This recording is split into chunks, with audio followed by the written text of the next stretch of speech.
આપણે વિદ્યુત સ્થિતિમાન, વિદ્યુત સ્થિતિ ઊર્જા આવી વાતો ભણી ગયા અને હવે બે વિદ્યુત ભારોના તંત્ર અથવા તો વિદ્યુત ભારોના તંત્રની વિદ્યુત સ્થિતિ ઊર્જા તેમાં બે પ્રશ્નો છે. એક બે વિદ્યુત ભારોના તંત્રની વિદ્યુત સ્થિતિ ઊર્જા અને ત્રણ વિદ્યુત ભારોના તંત્રની વિદ્યુત સ્થિતિ ઊર્જા. તેમાં પહેલા આપણે બે વિદ્યુત ભારોના તંત્રની વિદ્યુત સ્થિતિ ઊર્જા આવો પ્રશ્ન પૂછાય તો આકૃતિ પહેલા તો આકૃતિમાં બે વિદ્યુત ભારો છે Q1 અને Q2 અને એની વચ્ચેનું અંતર R12 છે. હવે આ જે વિદ્યુત ભારો છે એ શરૂઆતમાં અનંત અંતરે લઈશું અને અનંત અંતરે તેમની વચ્ચે કોઈ બળ નથી અને કોઈ બળ ન હોવાથી એમની સ્થિતિ ઊર્જા પણ આપણે શૂન્ય ધારીશું અને અનંત અંતરેથી આપેલા બિંદુ સુધી આપણે એમને લાવીશું બાહ્ય બળ વડે અને આ બાહ્ય બળ વડે લાવવા માટે જે કાર્ય કરીશું એ કાર્ય તે વિદ્યુત ભારોની સ્થિત વિદ્યુત સ્થિતિ ઊર્જા થશે. એટલે આપણે ધારો કે Q1 અને Q2 વિદ્યુત ભારો શરૂઆતમાં અનંત અંતર છે.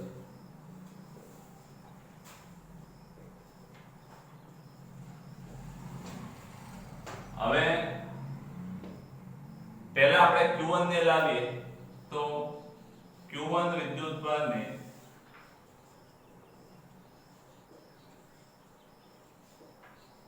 અનંત અંતરેથી સદિશ R1 સ્થાન સદિશ ધરાવતા બિંદુ પર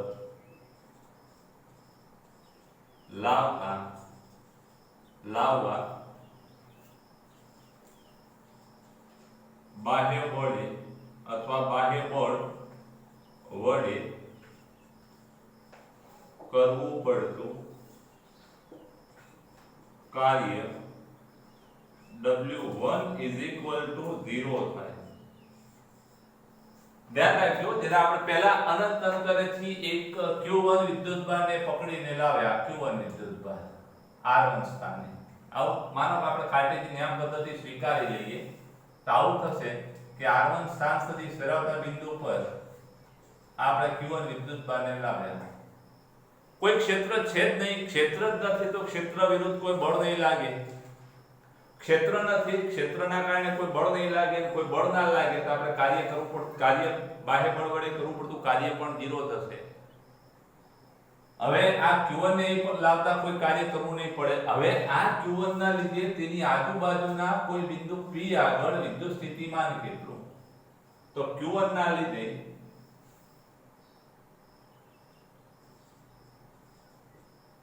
કારણે બિંદુ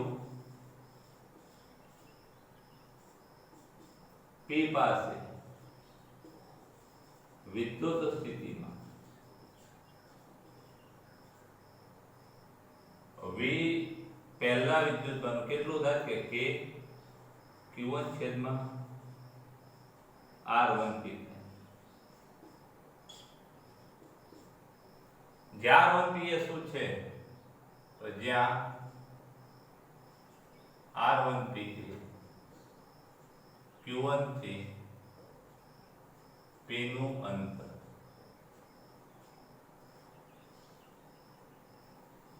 હવે જરા જુઓ કે આ બિંદુ P છે એની જગ્યાએ માનો કે આપણે સદિશ R2 સ્થાન સદિશ ધરાવતો બિંદુ પકડીએ તો R2 સ્થાન આગળ વિદ્યુત સ્થિતિમાન કેટલું થાય તો આ જે સૂત્ર V1 છે V1 K Q1 છેદમાં R1 P ની જગ્યાએ શું આવશે R2 આવશે. હવે Q2 વિદ્યુત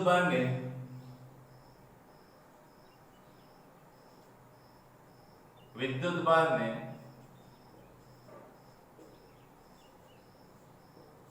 અનંત અંતરેથી સદિશ R2 સ્થાને લાવવા બાહ્ય બળ વડે કરવું પડતું કાર્ય W2 કેટલું થાય તો એક વાત સમજી લેજો કે Q1 ના કારણે અહીંયા સ્થિતિમાન કેટલું હોય કે V1 K Q1 છેદમાં અંતર R12 આ અંતર કેટલું R12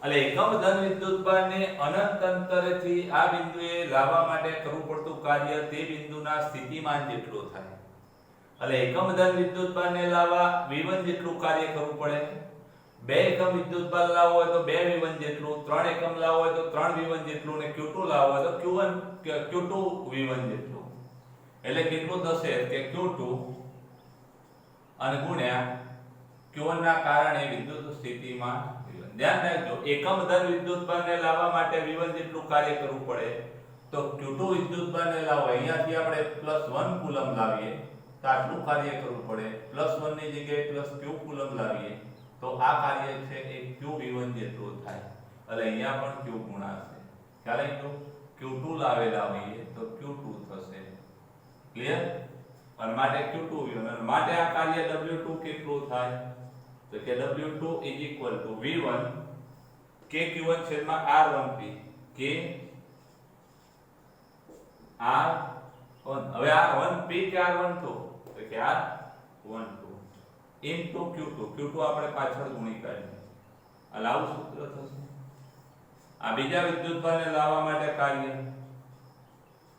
અને માટે બે વિદ્યુતભારના તંત્રની સ્થિતિ ઊર્જા U બરાબર શું થાય કે પહેલાને લાવવા માટે કાર્ય વત્તા બીજાને લાવવા માટે કાર્ય માટે U બરાબર પહેલાનું કાર્ય 0 વત્તા બીજાનું કાર્ય k Q1 Q2 છેદમાં R1 અને માટે U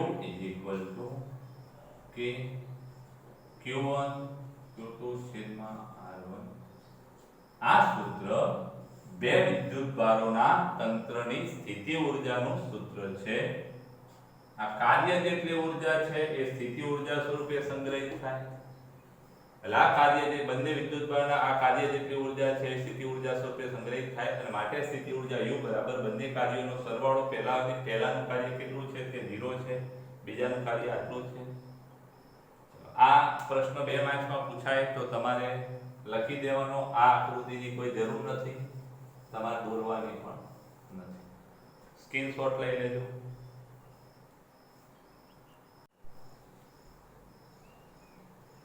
ત્રણ વિદ્યુતભારોનું તંત્ર હોય તો આવા ત્રણ વિદ્યુતભારોના તંત્રની વિદ્યુત સ્થિતિ ઊર્જા તો આપણે પહેલા ધારો કે Q1 Q2 અને Q3 વિદ્યુતભારો ના સ્થાન સદિશ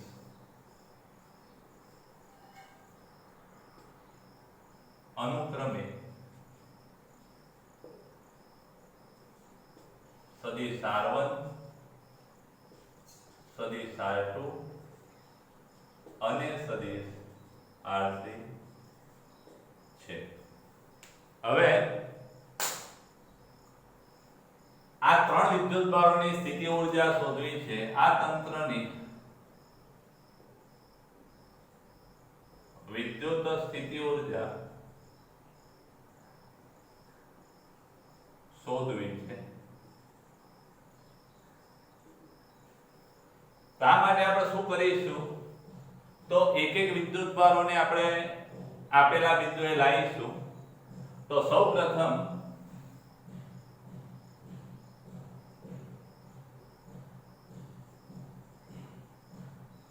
Q1 વિદ્યુતભારને અનંત અંતરેથી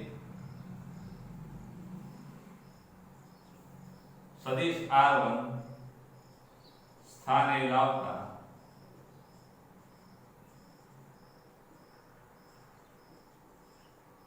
બાહ્ય બળ વડે થતું કાર્ય W1 શું થાય તો જરા જોજો આપણે અનંત અંતરથી પહેલા Q1 વિદ્યુતભારને લાવીએ તો અહીંયા Q1 વિદ્યુતભારને ઉચકીને લાવ્યા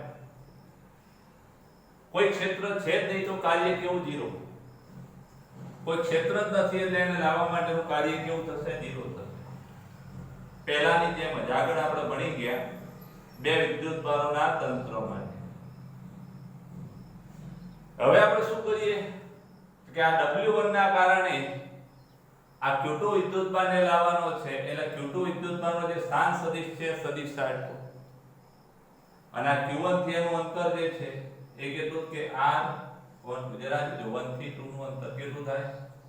R1. એટલે હવે આ Q1 વિદ્યુતભારના લીધે સદિશ R2 સ્થાને એટલે કે સદિશ R2 સ્થાને વિદ્યુત સ્થિતિમાન કેટલું? તો કે Q1 ના લીધે સદિશ R2 સ્થાને વિદ્યુત સ્થિતિમાન V1 કયા બિંદુ આગળ? તો કે સદિશ R2. Q1 નું સ્થિતિમાન R2 સ્થાને એટલે Q1 નું સ્થિતિમાન V1 પણ કયા સ્થાને? સદિશ R2 સ્થાને. તો શું થશે કે K Q1 છેદમાં અંતર કેટલું Q1 થી અહીંયા? તો કે R1 તો અહીંથી કેટલું અંતર? R1 એટલે R1 આ Q1 ના લીધે R12 અથવા Q1 ના લીધે R2 સ્થાને વિદ્યુત સ્થિતિમાન કેટલું થાય કે K Q1 છેદમાં R12. હવે આપણે Q2 વિદ્યુતભારને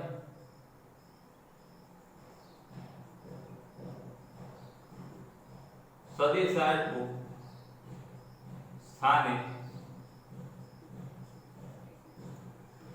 લાવવા બાહ્ય બળ વડે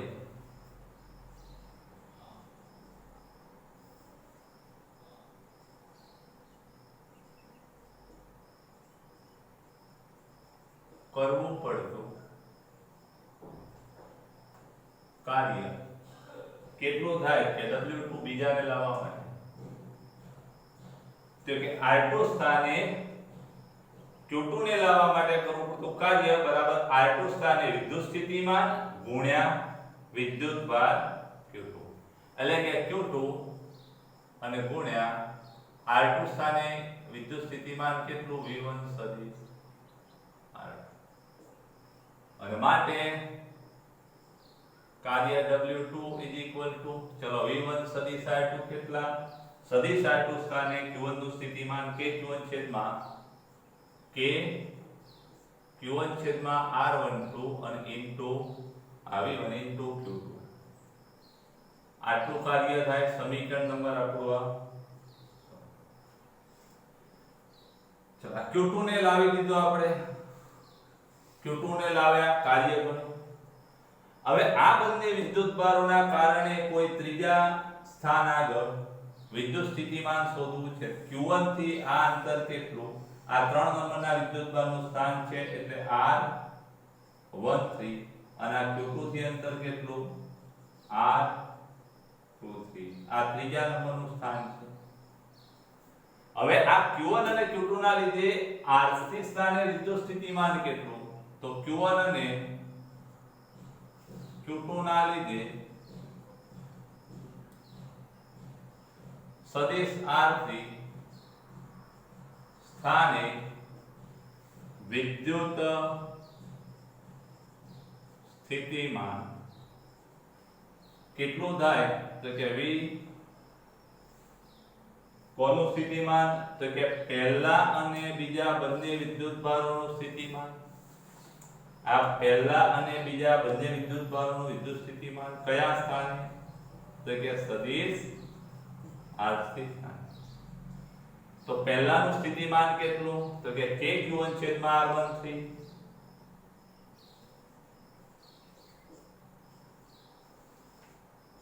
વત્તા બીજાના લીધે કેટલું? કે K Q2 છેદમાં R2.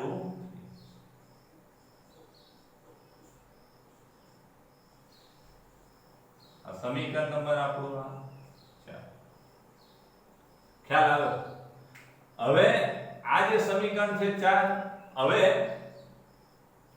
આ R3 સ્થાને Q3 વિદ્યુતભારને લાવીએ તો કાર્ય કેટલું? તો કે આરથી સ્થાન આગળનું વિદ્યુત સ્થિતિમાન અને ગુણ્યા આરથી સ્થાન આગળ જે વિદ્યુતભાર લાવીએ એનો ગુણાકાર. એટલે હવે આપણે એમ કહી શકીએ આ આકૃતિ જરૂરી નથી, ખાલી સમજણ પડે એટલા માટે આ વર્ણન માટે મૂકેલી છે. હવે Q3 ને અથવા Q3 વિદ્યુતભારને સદિશ R3 સ્થાને લાવવા બાહ્ય બળ વડે કરવું પડતું કાર્ય W3 કેટલું? તો કે આર્થિક સ્થાન આગળનું વિદ્યુત સ્થિતિમાન કેટલું? તો કે V12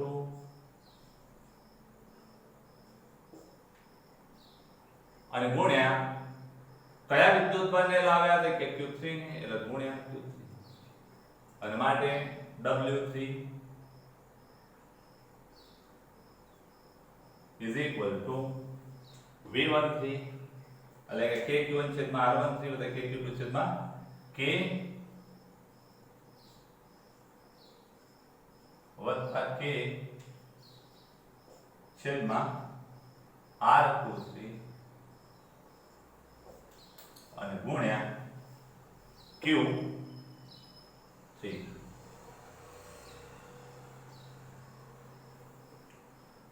આ સમીકરણ આના આપણે આમ કહી શકીએ માટે W3 Q3 અંદર ગુણી કાઢીએ KQ1 છેદમાં R13 વત્તા K Q2 Q3 છેદમાં સમીકરણ નંબર 5. अब कुल कार्य કેટલું? તે કુલ કાર્ય W is equal to W1 પહેલા ને લાવવા કાર્ય, બીજા ને લાવવા કાર્ય વત્તા ત્રીજા ને લાવવા કાર્ય. અને આ જે કાર્ય છે એ શું થશે? સ્થિતિ ઊર્જા U થશે અને માટે U is equal to પહેલા ને લાવવા કાર્ય કેટલું? 0 વત્તા આપણે અહીં લખી દઈએ પહેલા ને લાવવા કાર્ય 0 W2 કેટલા? તો કે W2 KQ1Q2 છેદમાં R12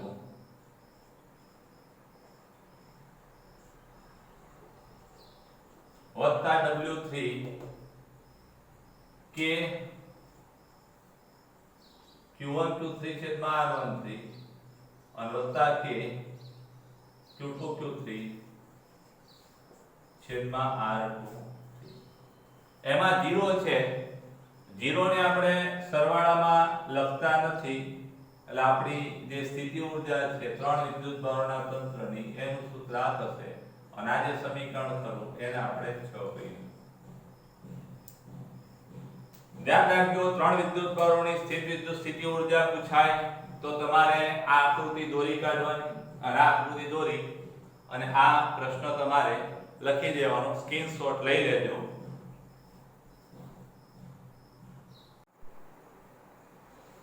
હવે એક નવો પ્રશ્ન, બાહ્ય વિદ્યુત ક્ષેત્રમાં એક વિદ્યુતભાર હોય તો વિદ્યુત સ્થિતિ ઊર્જાનું સૂત્ર આપણું આવું આવ્યું ભાઈ કે U બરાબર Q ગુણ્યા તે બિંદુ આગળનું વિદ્યુત સ્થિતિમાન.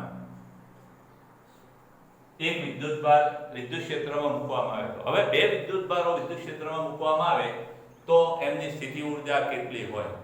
તો આપણે ધારી લઈએ, ધારો કે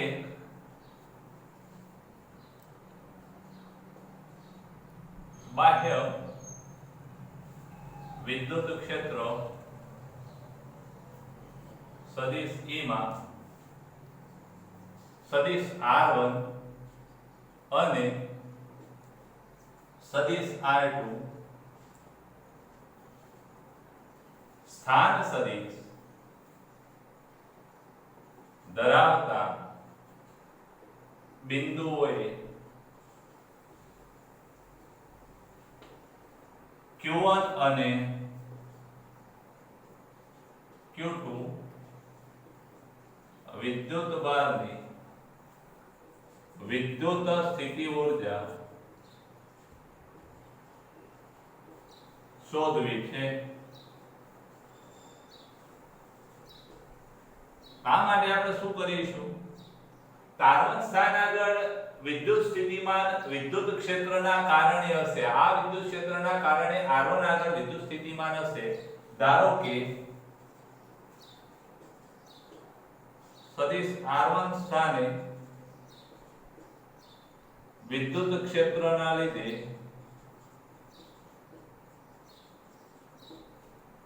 વિદ્યુત સ્થિતિમાન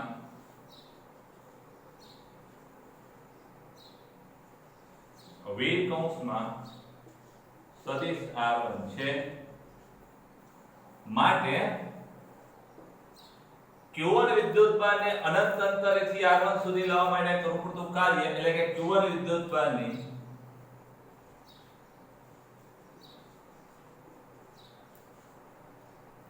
સદિશ R1 સ્થાને સ્થિતિ ઊર્જા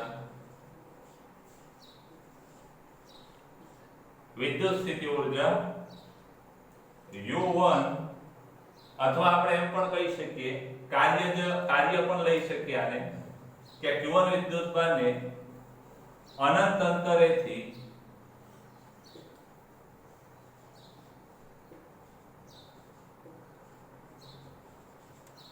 સદિશ R1 સ્થાને લાવવા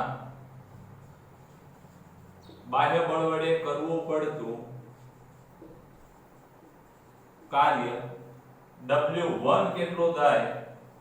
તો કે વિદ્યુતભાર ગુણ્યા તે બિંદુ આગળનું વિદ્યુત સ્થિતિમાન. સમીકરણ નંબર આપણું આવે. માત્ર પહેલા વિદ્યુતભારને લાવીએ તો આટલું કાર્ય થાય. હવે R2 સ્થાને Q2 વિદ્યુતભારને લાવવાનો છે.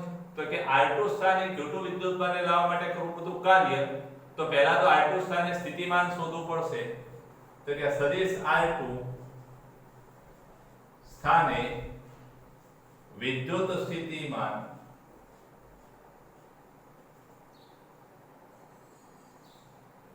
V સદિશ R2 કેટલું થાય? વિદ્યુત સ્થિતિમાન કેટલું થાય કે વિદ્યુત સ્થિતિમાન બરાબર તો પહેલા તો વિદ્યુત ક્ષેત્રના લીધે સ્થિતિમાન કેટલું કે V સદિશ R2 અને વત્તા આ Q1 ના કારણે વિદ્યુત સ્થિતિમાન. હવે ધ્યાન રાખજો કે આ Q1 વિદ્યુતભાર છે અને અહીંયા બીજું બિંદુ આ છે. આ બંને વચ્ચેનું અંતર R12 છે અને આ બિંદુ આગળ વિદ્યુત ક્ષેત્રના કારણે વિદ્યુત ક્ષેત્ર સદિશ E છે અને આ વિદ્યુત ક્ષેત્રના કારણે અહીંયા સ્થિતિમાન V સદિશ R2 તો છે અને વત્તા આનું સ્થિતિમાન કેટલું કે KQ R12 KQ R12. આ ક્ષેત્ર હતું જ નહીં તો આટલું સ્થિતિમાન અને આ ક્ષેત્રનું આ બીજું VR2 એટલે VR2 વત્તા KQ છેદમાં R12 થાય. સમીકરણ નંબર આપણું આ બે. હવે Q2 ને અનંત અંતરેથી સદિશ R2 સ્થાને લાવવા બાહ્ય બળ વડે કરવું પડતું કાર્ય W2 ઇઝ ઇક્વલ ટુ કેટલું? તો કે R2 સ્થાને સ્થિતિમાન કેટલું છે? તો કે V કૌંસમાં R2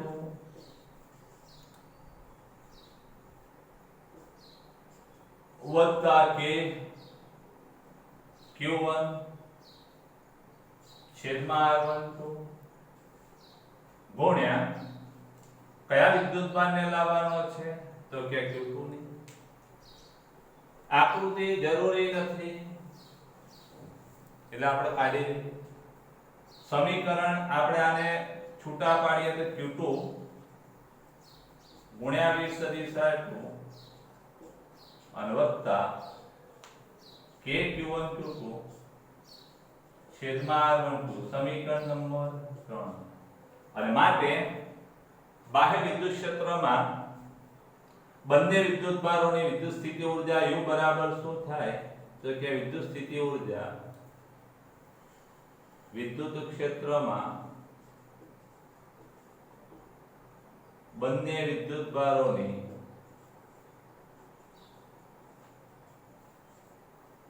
વિદ્યુત સ્થિતિ ઊર્જા U બરાબર W કાર્ય is equal to W1 વત્તા W2 પહેલાનું કાર્ય વત્તા બીજાનું કાર્ય માટે U is equal to W1 કેટલા Q1 20 સદિશ R1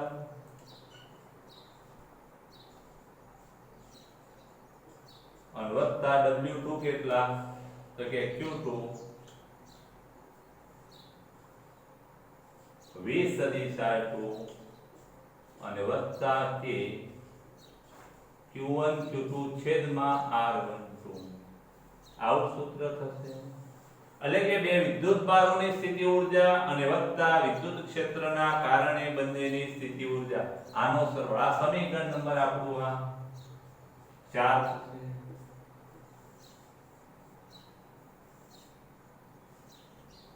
સ્ક્રીનશોટ લઈ લેજો તમે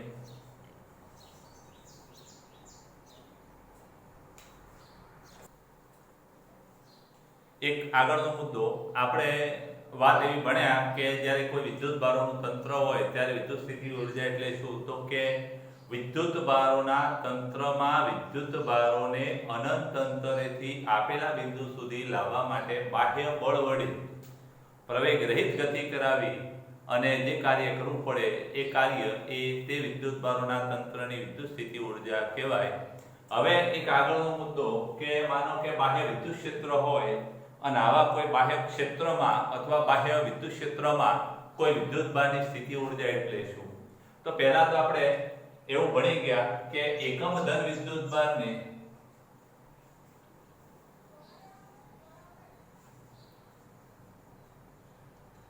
અનંત અંતરેથી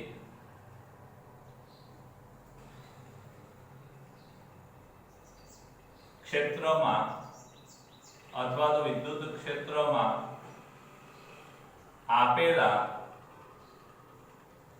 બિંદુએ લાવવા બાહ્ય બળ વડે કરવા પડતા કાર્યને તે બિંદુ આગળનું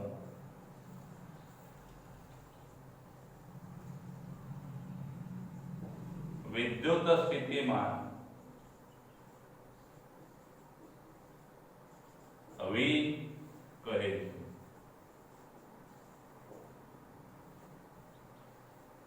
અને આ કાર્ય જેટલી જે ઊર્જા છે એ ઊર્જા એકમ ધન વિદ્યુતભારમાં સંગ્રહિત થાય છે હવે આ બિંદુએ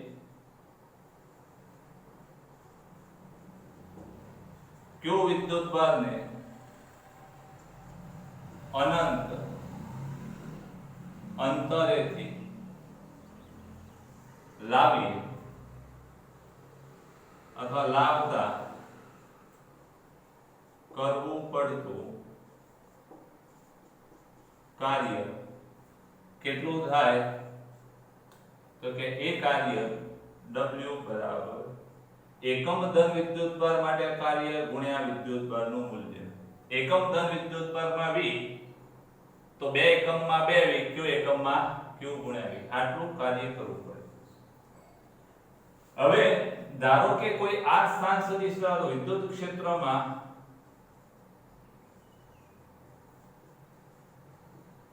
સદિશ R સ્થાન સદિશ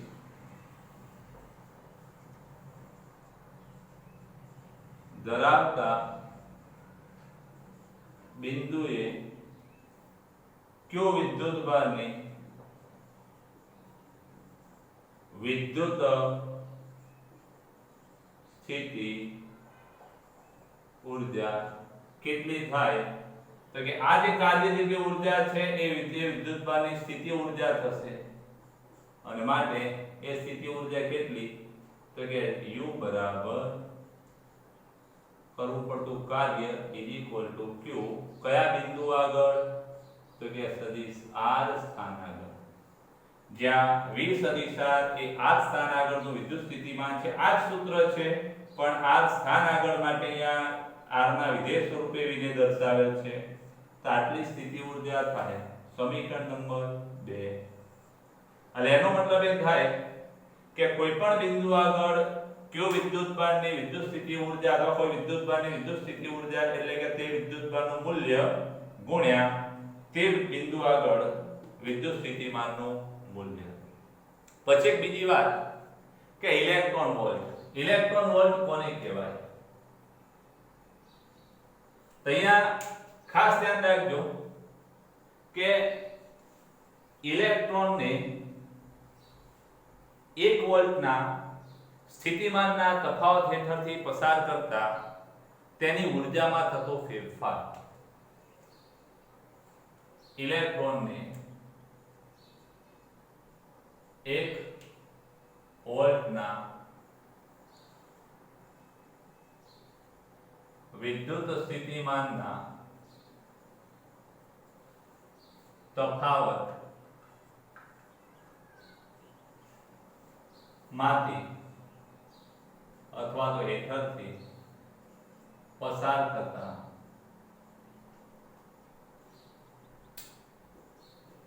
તેની ઊર્જાનો અથવા ઊર્જામાં થતા ફેરફારને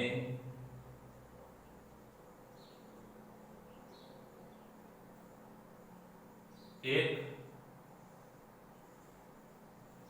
ઇલેક્ટ્રોન વોલ્ટ કહે છે.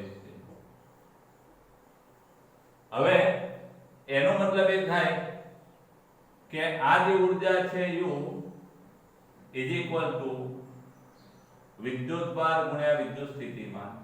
વિદ્યુત સ્થિતિમાન આપણે કેટલું લીધું તો કે વિદ્યુતભાર E અને ગુણ્યા વિદ્યુત સ્થિતિમાન 1 વોલ્ટ એને આપણે EV કહીએ છીએ. 1 ઇલેક્ટ્રોન વોલ્ટ એટલે વિદ્યુત સ્થિતિમાનનો તફાવત 1 વોલ્ટ અને ગુણ્યા વિદ્યુતભારનું મૂલ્ય. અહીંયા Q બરાબર કેટલા છે તો કે Q બરાબર E કુલમ અને V બરાબર 1 વોલ્ટ છે. અહીંયા આ સૂત્રનો ઉપયોગ કરીએ આપણે W બરાબર તો U બરાબર Q ગુણ્યા V. U બરાબર QV. Q બરાબર કેટલા કુલમ તો કે Q બરાબર E અને V બરાબર 1 વોલ્ટ. હવે ઇલેક્ટ્રોનના વિદ્યુતભારનું મૂલ્ય 1.6 ગુણ્યા 10 ની માઈનસ 19 ઘાત એટલે આપણે એમ કહી શકીએ કે ઇલેક્ટ્રોન વોલ્ટ ઇલેક્ટ્રોનનું મૂલ્ય 1.6 ગુણ્યા 10 ની માઈનસ 19 ઘાત કુલમ ઇન્ટુ વોલ્ટેજ કેટલા તો કે 1 વોલ્ટ. એટલે આમ કહી શકીએ 1.6 ગુણ્યા 10 ની માઈનસ 19 ઘાત વોલ્ટ ઇન્ટુ કુલમ જેને જૂલ કહેવામાં આવે છે. ખ્યાલ આવી ગયો? આપણે એવું ભણી ગયા વોલ્ટ વિદ્યુત સ્થિતિ વોલ્ટ બરાબર W/Q એટલે કે જૂલ પ્રતિ કુલમ એટલે કે વિદ્યુતભાર ગુણ્યા વોલ્ટેજ બરાબર શું થાય જૂલ. સમજી ગયા? એટલે 1 ઇલેક્ટ્રોન વોલ્ટ બરાબર કેટલા જૂલ થાય તો કે 1 ઇલેક્ટ્રોન વોલ્ટ બરાબર 1.6 ગુણ્યા 10 ની માઈનસ 19 ઘાત જૂલ થશે. ઇલેક્ટ્રોન વોલ્ટ એ ઊર્જાનો નાનામાં નાનો એકમ છે. પરમાણુય ન્યુક્લિયર ભૌતિક વિજ્ઞાનમાં આનો ઉપયોગ થાય છે. અને આ જે 1 ઇલેક્ટ્રોન વોલ્ટ છે એના બીજા એકમો છે કે મિલિયન કિલો ઇલેક્ટ્રોન વોલ્ટ કેવી બરાબર 10 ની 3 ઘાત ઇલેક્ટ્રોન વોલ્ટ અને એના બરાબર 10 ની 3 ઘાત ગુણ્યા 1 ઇલેક્ટ્રોન વોલ્ટ એટલે 1.6 ગુણ્યા 10 ની માઈનસ 19 ઘાત જૂલ એટલે કે 1.6 ગુણ્યા 10 ની 19 માંથી 3 જાય એટલે માઈનસ 16 ઘાત જૂલ. એ જ રીતે million electron volt 1 million electron volt is equal to 10⁶ electron volt is equal to 1.6 ગુણ્યા 10 આ 6 3 ની જગ્યાએ 6 આવશે 6 19 માંથી 6 જાય એટલે -13 થશે. આટલી વસ્તુ જરા યાદ રાખજો. ખાસ આ ઇલેક્ટ્રોન વોલ્ટ ની વ્યાખ્યા પણ યાદ રાખજો. 2 માર્ક્સ માં પૂછી શકાય કે એક ઇલેક્ટ્રોન ને 1 વોલ્ટના વિદ્યુત સ્થિતિમાનના તફાવત હેઠળથી પસાર થતા તેની ઉર્જામાં થતા ફેરફારને 1 ઇલેક્ટ્રોન વોલ્ટ કહેવાય. એટલે કે ઉર્જા U બરાબર Q ગુણ્યા V. Q બરાબર અહીંયા સૂત્ર આગળ લખાય ઉર્જા U બરાબર Q ગુણ્યા V. Q કેટલા કુલમ? 1 E કુલમ અને વોલ્ટેજ કેટલો? 1 વોલ્ટ એટલે E ગુણ્યા 1 એટલે E ગુણ્યા 1 વોલ્ટ E એટલે આ ઇલેક્ટ્રોન વોલ્ટ 1 ઇલેક્ટ્રોન વોલ્ટ બરાબર કેટલા જૂલ? 1 ઇલેક્ટ્રોન વોલ્ટ બરાબર 1.6 × 10⁻⁹ જૂલ. સ્ક્રીનશોટ લઈ લેજો.